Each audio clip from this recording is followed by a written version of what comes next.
Homélie du Père Gilbert Adam sur l'Évangile selon saint Matthieu, chapitre 11, versets 28 à 30. Venez à moi, vous tous qui peinez sous le poids du fardeau, et moi, je vous procurerai le repos.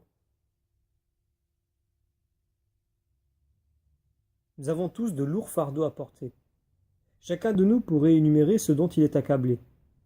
Chômage, maladie, harcèlement, incompréhension, solitude, trahison, calomnie, choix difficiles à prendre.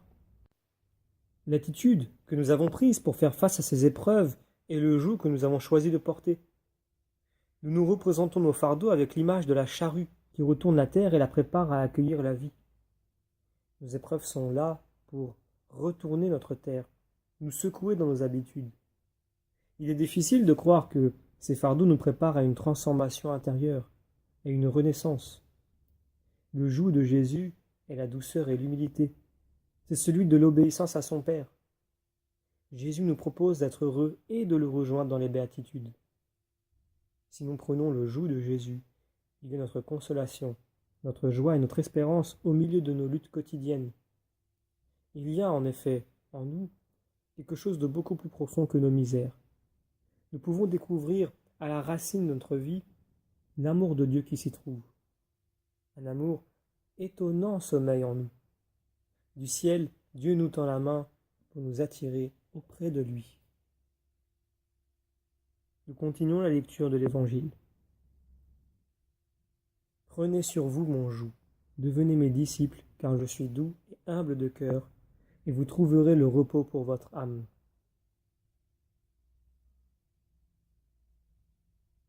Dans nos situations difficiles, nous pouvons choisir le joug de la rancune, nourrir le joug de la vengeance, traîner le joug de la colère et de la violence, celui de la médisance.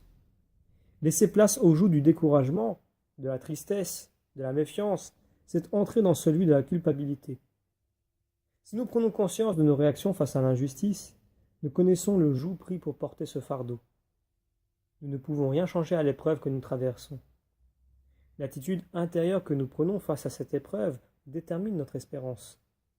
Jésus nous dit « Prenez sur vous mon joug, devenez mes disciples, car je suis doux et humble de cœur, et vous trouverez le repos. » Il n'est pas venu pour nous débarrasser de nos fardeaux, mais pour les porter avec nous. L'épreuve est là pour nous rendre plus forts, pour nous ancrer davantage dans une maturité d'amour. Devenir les disciples de Jésus, c'est commencer une aventure pour la vie. Jésus, humble et doux, calme nos craintes et nous trouvons en lui du repos pour notre âme. Jésus nous invite à marcher derrière lui. Terminons la lecture de l'Évangile. Oui, mon joug est facile à porter et mon fardeau léger. La vie nous réserve des vents contraires à notre propre volonté. Nous choisissons alors de bien orienter nos voiles pour remonter le vent. Jésus nous promet, ou plutôt ce qu'il nous promet, n'est pas une absence de vent, mais une lutte qui nous laisse porter par le vent, en orientant nos voiles. C'est la douceur et l'humilité qui orientent notre vie dans les choix que nous avons à faire. Nous partageons le joug de Jésus, qui est plus léger. Vouloir rester centré, c'est, dans notre relation à lui, agir comme des disciples obéissants. Jésus nous offre l'imitation de lui-même quand nous sommes fatigués. Il nous donne d'habiter la bonté et la tendresse qui habitent son cœur. Il manifeste la toute-puissance et la tendresse de Dieu.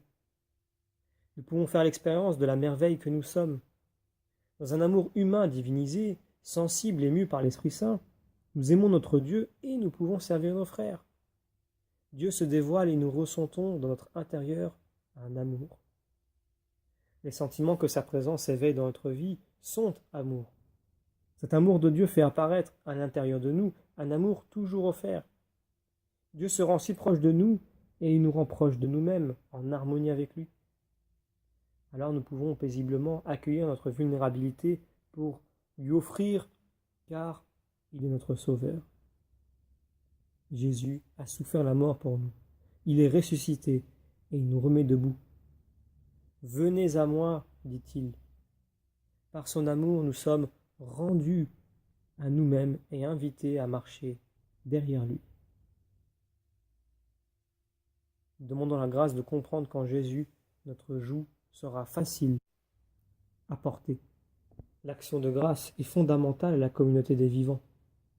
La guérison du paralytique est le signe de ce qu'est réellement le miracle, un pardon.